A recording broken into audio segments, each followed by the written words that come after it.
Shalom shalom, Yesu ashimwe cyane. Twongeye kubaha ikaze mu izina rya Yesu.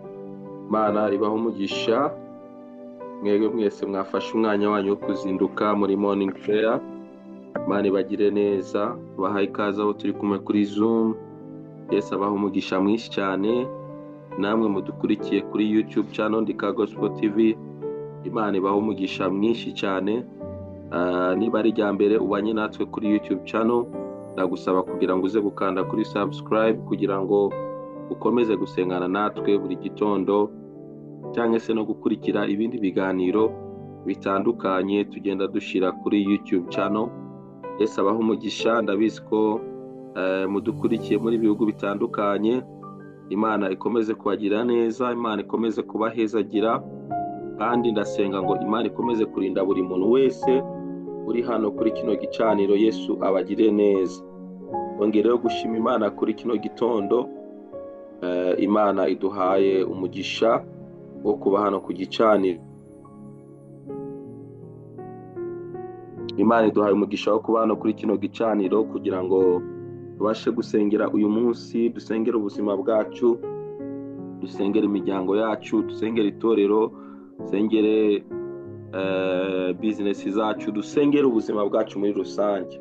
Icyo kiba cyatuzinduye, kandi no kugira ngo dusabe Imana ikomeze kubana natwe no kutugirira neza. Birashoboka ko dukurikiye utameze neza mu mubiri, ufite intege nke mu mubiri, ariko uhumure kuba turi hano no kugira ngo twese tuzamurane mu isengesho, dusengeranire, kandi Imana yiteguye kutunezereza muri kino gitondo no kutugirira neza. Yesu rero abaho umugisha. Turaza gusangira ijambo ry'Imana, turaza no gusenga, kandi ndabizi ko turi buhabwe umugisha muri kino gitondo. Nagira ngo sawa abantu turi kumwe kuri Zoom, ababishoboye dufatanye dusenge, dushima Imana kubw'iki gitondo cyiza Imana yongeye kutugirira neza, tubyutse duhumeka umwuka w'abazima. Nibyo gushima Imana cyane. Reka dusenge. Data, turacari imbere yawe muri kino gitondo, tubyukanye amashimwe mu mitima yacu, tugushimira ineza yawe Mwami. Tugushimiye ko watugiriye neza, waturinze muri iri joro, ukabana natwe, utubyutsa amahoro. Turagushimiye Mwami Imana ko duhumeka umwuka w'abazima. Reka izina ryawe Mwami rihabwe icubahiro. Tugushimiye kubw'uburinzi bwawe ukomeje kugaragariza ubuzima bwacu. Ni ukuri atari wowe uri mu ruhande rwacu ntacyo twageraho. Abanzi bacu batugirira nabi, imitego ni myinshi, intambara ni nyinshi hirya no hino, ariko turagushimira Mwami ko wowe utubereye maso. Niyo mpamvu tugihumeka umwuka w'abazima. Reka izina ryawe rihabwe icubahiro Mwami. Ndagushimiye kubwa bene data turi kumwe kuri Zoom, ndagushimiye kubwa dukurikiye kuri YouTube. Reka Mwami Imana bose ubagire neza, kandi neza yawe Mwami ikomeze kuba umugabane wacu. Urakoze rero kuri Imana igira neza. Bana natwe muri uyu mwanya ngo tugiye kwiga ijambo ryawe, tunasenga, uvugane n'imitima yacu, duhishurire ibyo ushaka ko tumenya muri kino gitondo, kugira ngo turushirizeho guhabwa umugisha. Icyubahiro gikomeze kubica mu izina rya Yesu. Amen. Hallelujah. Nagira ngo twongere dusenge irindi sengesho. Tugiye gusengera ibihugu byacu byo muri East Africa, dusengere Burundi, dusengere u Rwanda, dusengere Congo, dusengere Uganda, dusengere Tanzania, dusengere Kenya, dusengere Afrika muri rusange. Izi ntambara zose muri kumva ziri kubera muri Congo, dusenge kugira ngo Imana izane ituze. Abantu bari guhunga, bamwe bata ingo zabo. Imana ikomeze, Imana igira icyo ibikoraho, kandi turizeye ko amahoro azongera akaganza muri ibi bihugu byacu, tukabana neza, kandi Imana ikakomeza kutugirira neza. Nagira ngo dusengere ibihugu byacu. Imana ikomeze kutugira neza, Imana ikomeze kuturinda. Wenda birashoboka kura uri ahantu wewe hari amahoro, ukumva birahagije, ariko ni byiza ko dusengera abandi bitameze neza bitewe n'aho baherereye. Bari muri Congo, bari muri kano karere, abantu benshi bafite ubwoba bw'intambara bitewe n'amagambo n'ibiki bigenda bivugwa hirya no hino, ariko twizeye Imana twizeye gutabarwa n'Imana, twizeye kugirirwa neza n'Imana, turatura uburinzi bw'Imana, turatura protection y'Imana ku buzima bwacu, ku miryango yacu, kandi Imana ikomeze kutugira neza. Reka dusenge. Data, mu izina rya Yesu, turacyari imbere dusenga. Mwami Imana, tuzamuye ibihugu byacu nk'abatambyi badushyizeho Mwami, kugira ngo dukomeze gusenga. Ijambo ryatubwira ngo twingingira abatware n'abami kugira ngo dukomeze kuba mu mahoro. Mwami, ntabwo tuzatuza, ntabwo tuzaceceka kuba imbere yawe dusengera ibihugu byacu kugeza ubwo amahoro azagaruka. Ijambo ryatubwira ngo yemwe abibutsa Uwiteka ngo nimugatuze, nimugaceceke, ngo kugeza ubwo Yerusalemu hazahinduka amashimwe. Mwami, natwe ntabwo twaceceka, ntabwo twatuza. Aka karere kacu ka East Africa katarimo amahoro, katarimo ubwumvikane, katarimo ubuhahirane. Mwami, turakwingize kugira ngo uduhe amahoro yuzuye mu izina rya Yesu Kristo. Ni wowe Mwami w'amahoro, ni wowe Mwami wabasha gutuza izi ntambara. Mu izina rya Yesu turakwingize Mwami, utubere maso. Ibi bihugu byacu turabisengeye Mwami, abayobozi turabasengeye Mwami, kugira ngo bahe kumvikana, bahe guhuza mu izina rya Yesu. Haleluya. Mwuka wo kumena amaraso uturuka ikuzimu turawusenye, turawuhagaritse mu izina rya Yesu Kristo. Reka Mwami Imana urinde itorero ryawe, urinde ubwoko bwawe, urinde abera. Satani ntanyaga imitima y'abantu, abantu bagapfa bakenyutse. Mu izina rya Yesu turabyanze Mwami. Reka ureme ikirere cy'amahoro, ikirere cy'intambara gihagarare, mwuka w'intambara uhagarare mu izina rya Yesu Kristo. Urakoze kuri Imana igira neza, icyubahiro gikomeze kuba icyawe mu izina rya Yesu Kristo. Amen. Haleluya. Dukomeze aho turi hose, dukomeze gusengera ibihugu byacu, dukomeze kwatura amahoro mu izina rya Yesu. Mwuka w'intambara uhagarare mu izina rya Yesu. Imana ikomeze kuba mu ruhande rwacu no kutugira neza.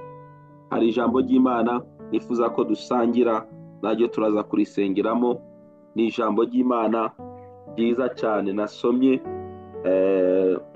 nkabona ko koko iyo umuntu afashe umwanya wo gusenga no kuba imbere y'Imana, Imana ibasha kumugira neza. Hari ibintu ubundi isi iba yaratwimye cyangwa se imiryango iba yaratwimye, ariko kubera kuba imbere y'Imana, Imana ikavuga ngo uyu muntu nahabwa umugisha, nahabwa umugabane we. Reka dusome iyi nkuru iri mu gitabo cyo kubara cyangwa se guharura mu Kirundi, igice cya 27 cyangwa se 27. Duhere ku murongo wa mbere turaza kugeza ku murongo wa 11, tuhasome vuba vuba. Biravuga kubara cyangwa se guharura 27, 27 umurongo wa mbere. Biravuga ngo maze ngo higira hafi abakobwa ba Selofehadi mwene Heferi wa Gileyadi wa Makiri wa Manase bo mu miryango ya Manase mwene Yosefu. Aya niyo mazina y'abakobwa ba Selofehadi: Mahila na Noa na Hogira na Miruka na Tirusa. Aya ni amazina y'abakobwa batubwiye.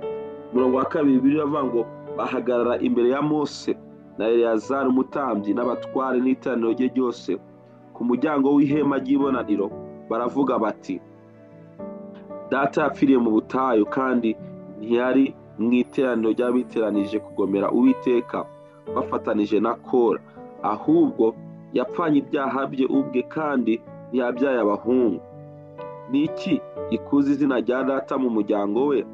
Ni uko atabyaye umuhungu uzaduhe gakondo muri bene wabo wa data.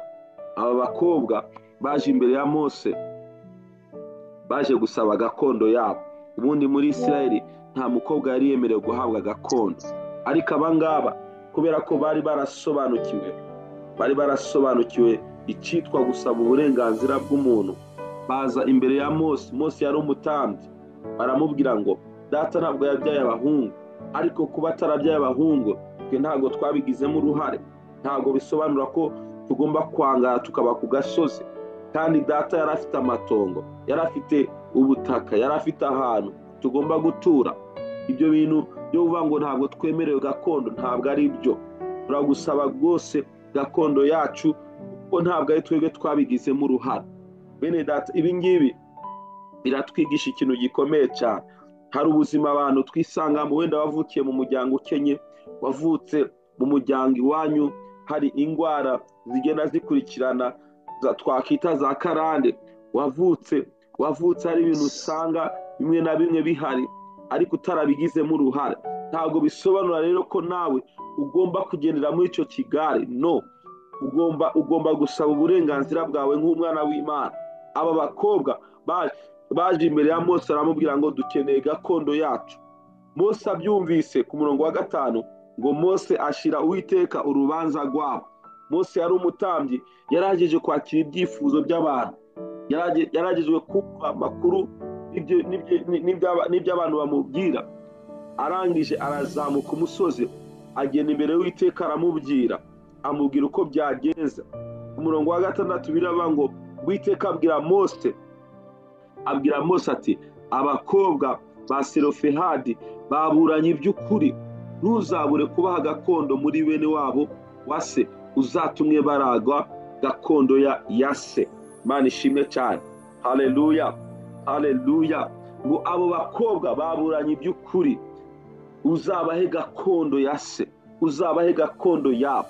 Iyo bano bakobwa baza kugenda bakicarira bakavuga ngo yega niko bimeze, niko byanditswe, ntabwo umukobwa akwiriye kuburanira gakondo ye, ntabwo umukobwa akwiriye kugira icyo asaba, reka nyine nta kundi tugumuko, bari gupfa, bari kurinda bapfa, nta butaka babonye, nta gakondo yabo babonye.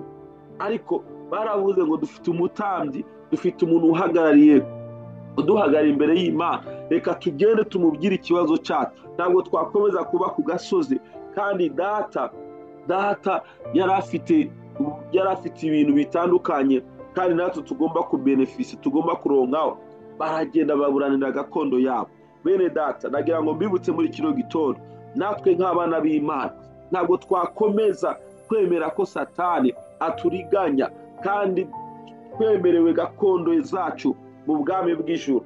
Yesu ashimwe cyane. Nagira ngo nkwibutse muri kino gitondo, hari ibyo Yesu yakoze ku musaraba, harimo kugukiza indwara, harimo kuguha ubukire, harimo kubohora ubuzima bwawe. Rero ni byiza ko uza imbere y'Imana, ni byiza ko ufata umwanya wo gusenga, wo kuburanira uburenganzira bwawe.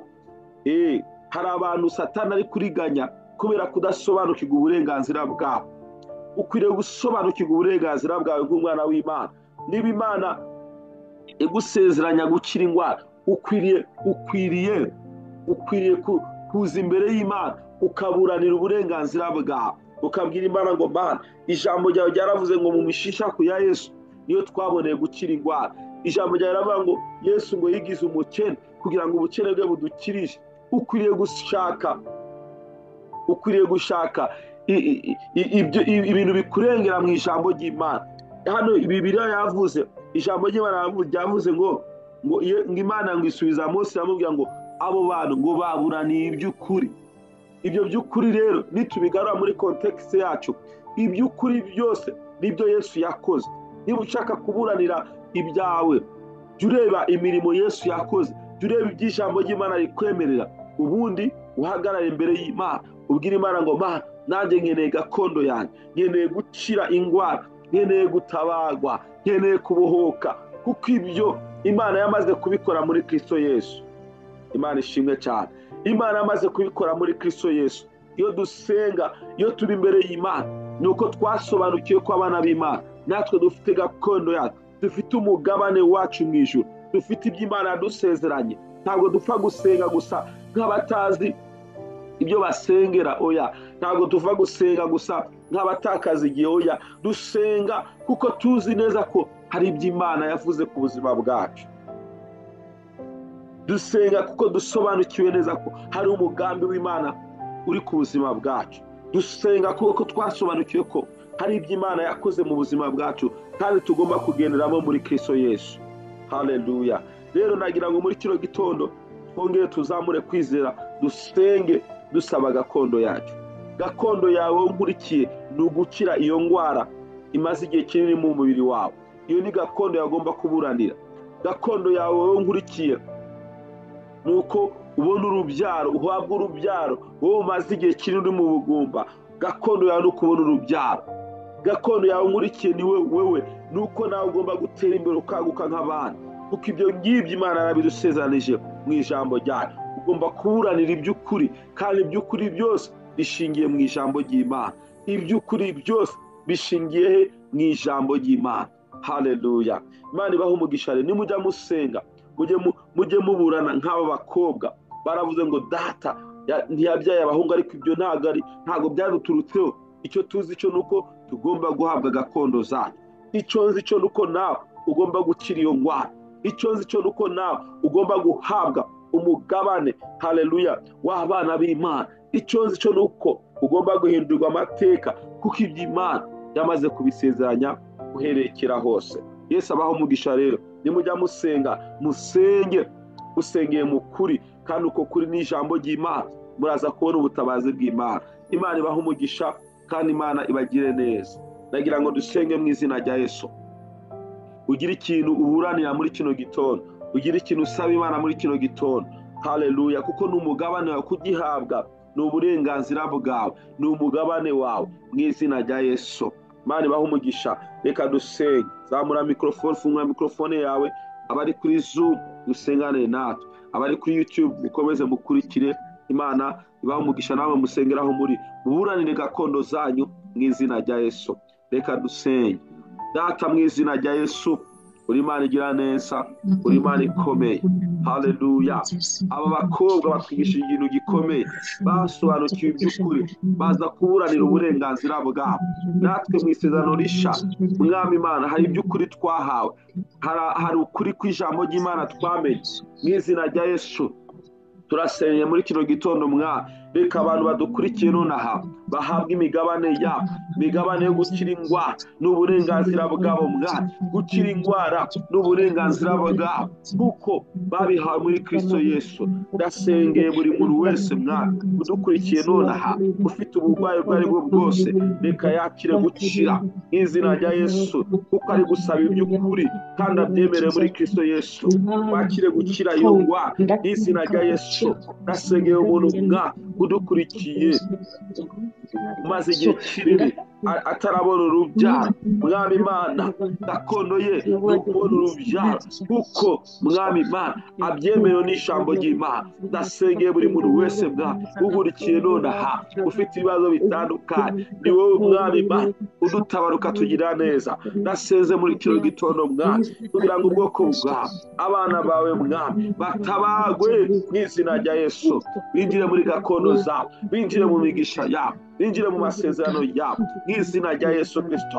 Ibyo umwa Satani yangije, ibyo umwa Satani yoroye, reka muri kino gitondo Uwiteka Mwami Imana byongere gusanywa, byongere kubakika mu izina rya Yesu. Mu izina rya Yesu ndatura, Mwami Imana, imbaraga zawe, ndatura imbaraga zisunikira abana bawe mu masezerano yabo, imbaraga zihindura amateka mu izina rya Yesu.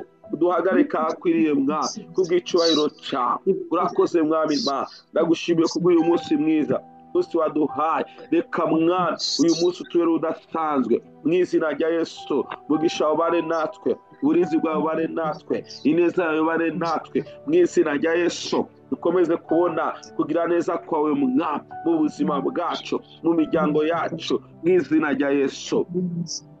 Urakoze Mwami Imana, ndatuye kurindwa nawe ku bana bawe, Mwami, ndatuye ineza yawe, ndatuye kugira neza kwawe mu izina rya Yesu. Urakoze Mwami Imana, icyubahiro cyose gikomeze kuba icyawe ubu n'iteka ryose mu izina rya Yesu Kristo dusenze kandi twizeye. Abera tuvuge ngo amen, amen, amen. Imana, Amen, amen. haleluya, haleluya.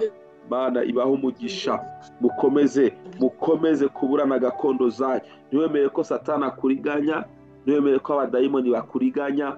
Usenge, ukomeze kuba imbere y'Imana. Hari umugabane w'Imana ugomba kwakira, hari ibyiza by'Imana ugomba kwakira, kuko uri umwana w'Imana. Yesu abaho umugisha, Yesu abagire neza. Mwakoze kubana natwe, haleluya. Ukomeze gusangiza abandi ijambo ry'Imana kuri YouTube nabo, kugira ngo bakomeze gukurikira, mukomeze kugira umunsi mwiza. Yesu abahezagire. Shalom, shalom.